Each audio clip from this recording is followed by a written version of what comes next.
In the dim light of a dying sunset, a lone figure stood on the edge of a forgotten neighborhood. The house he was approaching, a nondescript structure on the outskirts of town, had seen better days. Its walls, once a proud white, were now a dull gray, streaked with years of neglect and decay. The air around it felt heavy, as if burdened by secrets long buried, and waiting to be unearthed. Mark had arrived only hours ago, seeking refuge in this isolated area while his own home underwent much-needed repairs. The place was cheap, and that was enough to dismiss any nagging thoughts about its unsettling location. Besides, he reassured himself, it was only for a week. Just a week of solitude and hard work, and he'd be back in his familiar, safe apartment. As night crept in, casting shadows that danced and played tricks on the mind, Mark settled into his temporary home. The house was silent, save for the occasional creak and groan of settling wood. He made his way to the small desk by the window, ready to immerse himself in the endless reports and emails that demanded his attention. The light from his laptop cast an eerie glow, making the shadows in the corners of the room seem even darker. It was then that a sharp, insistent knock echoed through the silence. Mark's heart skipped a beat. He hesitated, staring at the door, which seemed to grow larger and more imposing with each passing second. Another knock followed, more forceful this time. Gathering his wits, Mark approached the door and opened it cautiously, the hinges protesting with a loud squeak. Standing on the porch was a man, his figure obscured by the shadows of the night. A flicker of light from a distant street lamp revealed a face marked by a striking tattoo, a serpent coiled around his neck, its eyes gleaming with a malevolent intelligence. "Can I help you?" Mark's voice wavered slightly, betraying his unease. The man smiled, a cold, unsettling grin. "Just thought I'd say hello. New in the neighborhood, aren't you?" Mark nodded, trying to mask his discomfort. "Yeah, just staying for a few days. Sorry, I'm in the middle of something. Have a good night." He shut the door quickly, the man's smile lingering in his mind like a dark cloud. Trying to shake off the encounter, Mark returned to his desk, but the unease lingered, creeping into his thoughts like a persistent shadow. The next day passed in a blur of work and restless glances out the window. Mark couldn't shake the feeling of being watched, of unseen eyes tracking his every move. As night fell once more, he tried to push the memory of the tattooed stranger out of his mind, but as the clock ticked past midnight, another knock shattered the fragile silence. This time, the man was more persistent. He pounded on the door, the sound reverberating through the house like a heartbeat. Mark's pulse quickened, a cold sweat breaking out on his forehead. He peered through the peephole, seeing the familiar serpent tattoo. Fear twisted in his gut. "Go away. I don't want any trouble," Mark shouted through the door. The man's voice was calm, almost mocking. "I'm just being friendly. Open up, we can have a chat." Mark backed away from the door, his hands trembling. He knew he should call the police, but something held him back, a paralyzing fear of what might happen if he did. Instead, he retreated to his bedroom, bolting the door and trying to drown out the sounds of the outside world with the hum of his laptop. Hours passed in a tense, uneasy quiet. Mark forced himself to focus on his work, every noise amplified in the silence of the house. Then, just as he was beginning to relax, he noticed something strange, faint, wet footprints leading from the back door to the center of the living room. His heart raced as he followed the trail, each step filling him with a growing dread.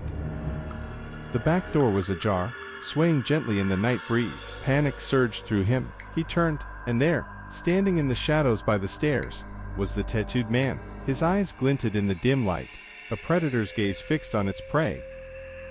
Mark's mind raced. He bolted for the back door, crashing through it and into the cool night air. The world outside felt vast and empty, the only refuge a tall oak tree looming in the darkness. He crouched behind it, his breath coming in ragged gasps. With shaking hands, he dialed 911, his voice a desperate whisper as he relayed his plight to the operator. Minutes felt like hours as he waited, the fear of being discovered gnawing at his sanity. Finally, the distant wail of sirens broke through the night, a lifeline in the darkness. Mark watched as the police arrived, their lights piercing the shadows, their presence a beacon of hope. The tattooed man tried to flee but was swiftly apprehended. As he was led away in handcuffs, his expression was one of cold indifference, as if he had merely been inconvenienced rather than thwarted. The police assured Mark that he was safe, but the fear lingered, a dark stain on his soul. In the days that followed, the truth emerged. The tattooed man was a notorious intruder, wanted for a string of home invasions and attacks. He had been targeting isolated houses, terrorizing their occupants before slipping back into the shadows. Mark's escape had been a narrow one, his brush with the unknown leaving him shaken and scarred. As he packed up his belongings, ready to leave the house that had become a symbol of his nightmare, Mark couldn't help but glance back at the shadows. They seemed deeper, more menacing, as if whispering secrets that only he could hear. With a shiver, he turned away, vowing never to return to this place where darkness had nearly consumed him. The car's headlights sliced through the thick fog, as it wound its way through the narrow, desolate streets of the small town. It was a Tuesday evening, but the silence and emptiness made it feel like a ghost town. Jack had never been here before. His company had sent him on a last-minute business trip to this remote corner of the country, and he had managed to secure an airbnb for the night. The town, with its quaint charm and eerie stillness, seemed like a perfect place to relax after a long drive. As Jack pulled up to the small, weathered house, he noticed a man standing on the corner of the street, partially hidden in the shadows. The man was dressed in a black hoodie and torn jeans, his face obscured by the hood. Jack felt a shiver run down his spine, but he brushed it off as fatigue and the chill of the evening air. With a quick glance over his shoulder, Jack grabbed his bag and headed to the front door. The house was old but well maintained, with a quaint garden and a cozy porch. He fumbled with the keys, glancing back at the street. The man was still there, his presence a dark blot on the otherwise peaceful scene. Jack stepped inside, closing the door behind him, with a sigh of relief. The interior was warm and inviting, a stark contrast to the cold unease outside. He quickly checked the locks on the doors and windows, his mind replaying the image of the man on the street. The memory left him feeling exposed, as if unseen eyes were watching his every move. Trying to shake off the unease, Jack settled into the small living room. He made a mental note to call his boss and confirm his meeting the next day, but fatigue pulled him into the welcoming embrace of the sofa. As he drifted off, the image of the man on the street lingered in his mind, a shadowy figure in the fog.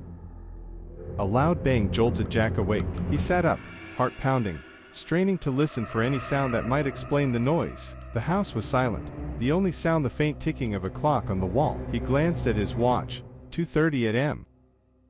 Getting up, Jack cautiously made his way through the house, checking each room as he went. The windows were still locked, and the front door was secure. He sighed, chalking the noise up to the old house settling. As he returned to the living room, a flicker of light caught his eye. He turned, seeing a faint glow coming from under the door leading to the kitchen. His pulse quickened. Someone was in the house. He tiptoed to the door, peering through the crack. The kitchen light was on, casting long shadows across the floor. In the dim light, he saw a figure rifling through his bag, the black hoodie unmistakable. Jack's mind raced. The man from the street had somehow gotten inside. Fear gripped him as he watched the intruder's every move. The man's face was still hidden, his movements deliberate and unsettlingly calm. Jack took a step back, the floor creaking under his weight. The intruder's head snapped up, and Jack's breath caught in his throat. He met the man's gaze, a pair of cold, dark eyes staring back at him. The man's expression was unreadable, his intentions a terrifying mystery. Slowly, the intruder began to walk toward the door, his steps almost casual, as if he had all the time in the world. Jack's heart pounded in his chest as he turned and bolted down the hallway. He could hear the man's footsteps behind him, steady and unhurried, a predator toying with its prey. Jack's mind raced, desperately searching for an escape. The bedroom at the end of the hall seemed like his only option. He burst into the room, slamming the door behind him and locking it. His eyes darted to the window, his only way out. He threw it open, the cold night air rushing in. As he climbed through, he glanced back at the door. The intruder was there, his face finally visible in the dim light. The man's features were hard and expressionless, a mask of cold determination. He took a step forward, his hand reaching for the doorknob. Panic surged through Jack as he scrambled through the window, dropping to the ground below. He landed awkwardly, pain shooting through his ankle, but he forced himself to move, limping away from the house and into the shadows of the yard. His heart pounded in his ears as he ran, the darkness closing in around him. He could hear the faint sound of sirens in the distance, a lifeline in the night. He pulled out his phone, his fingers shaking as he dialed 911. 911, what's your emergency?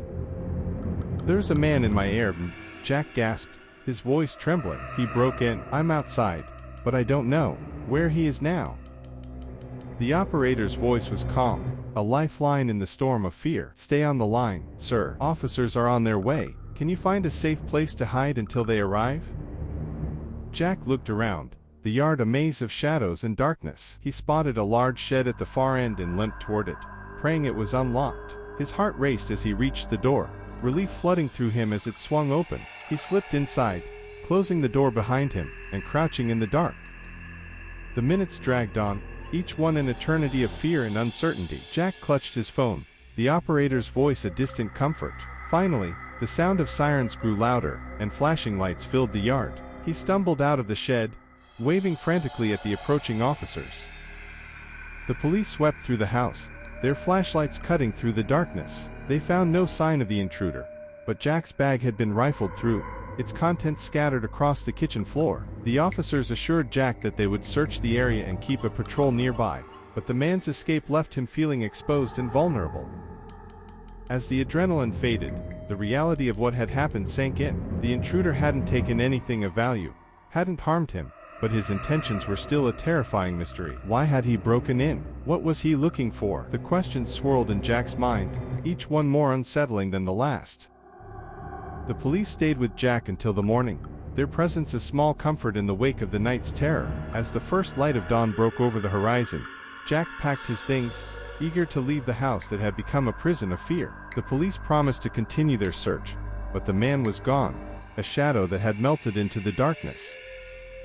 Jack drove away from the town, the events of the night replaying in his mind. The man's face, his cold, calculating eyes, haunted him, a reminder of the danger that had lurked just beyond the edge of the light. He hoped he would never have to return to this place, but the fear that the man might find him again lingered in the back of his mind.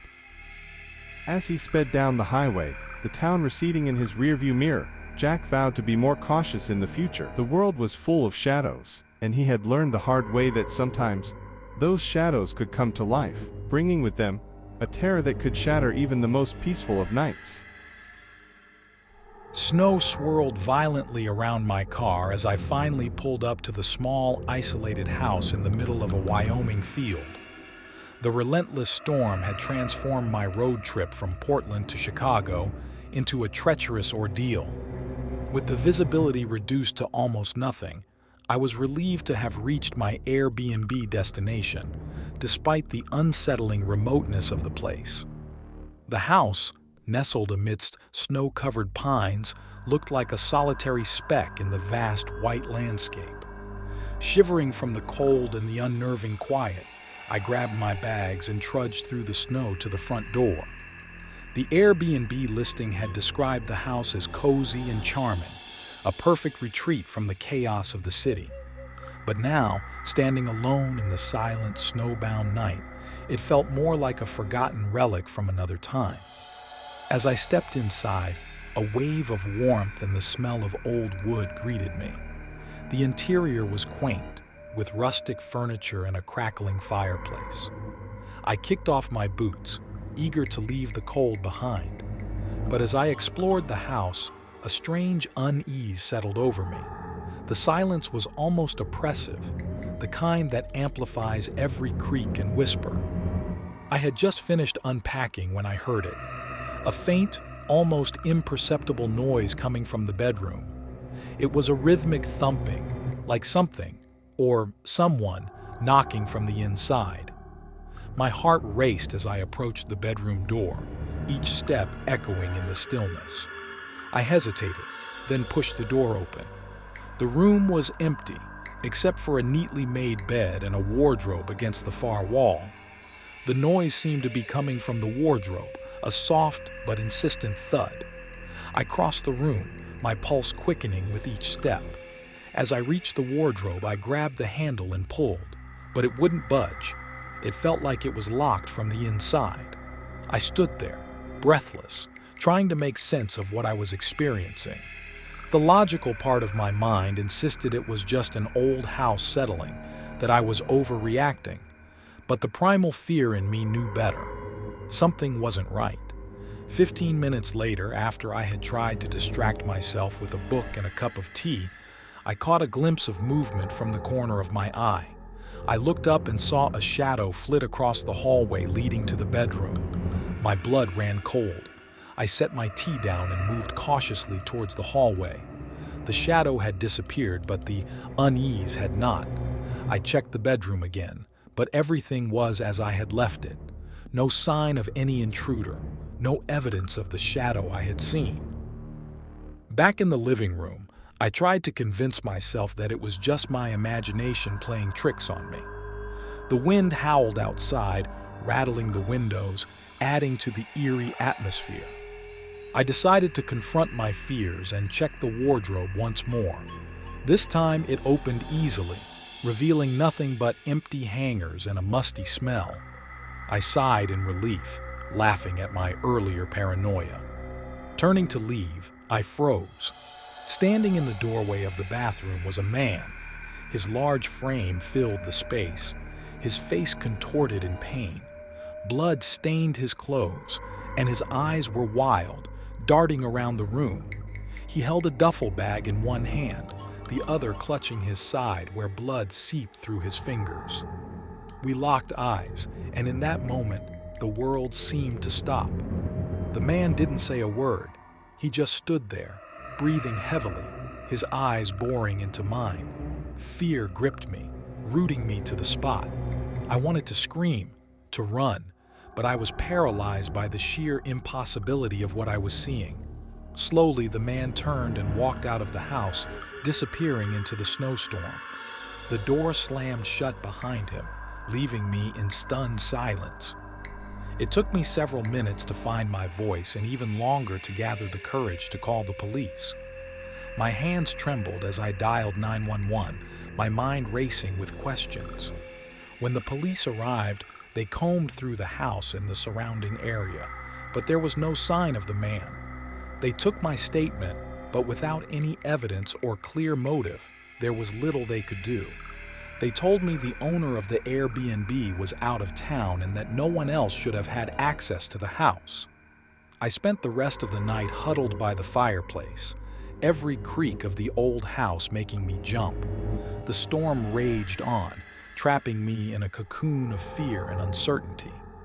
The man's sudden appearance and inexplicable departure haunted my thoughts, leaving me with a chilling sense of vulnerability. Morning came, and with it, the promise of clear skies and safe roads. I packed my bags with shaking hands, eager to put the night's horrors behind me.